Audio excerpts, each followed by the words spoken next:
विनंती करून बोलवलेला आहे। त्यांचा सन्मान माजी अध्यक्ष राईजाऊ मॅडम यांच्या हस्ते होत आहे। धन्यवाद। यानंतर नुकताच ज्यांचं आगमन झालं ते आदरणीय माजी आमदार सुभाष जोशी यांचा सन्मान अनिल भोसले यांनी करावा।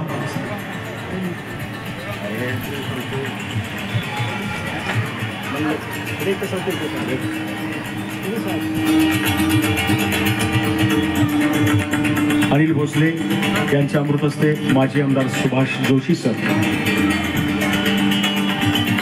यांचा सन्मान झाला आहे। त्यानंतर श्री राजू कुमार खिचडे माजी ग्रामपंचायत अध्यक्ष आणि याच ठिकाणी एक महिन्यानंतर जिथे कन्नड संमेलन भरलं जातं त्या कन्नड संमेलनाचे प्रमुख आयोजक गौरव अध्यक्ष आदरणीय राजू खिचडे यांचा सन्मान आदेश पवार यांनी करावा असं मी त्यांना विनंती करतो। राजू खिचडे ग्रामपंचायत सदस्य आहेत।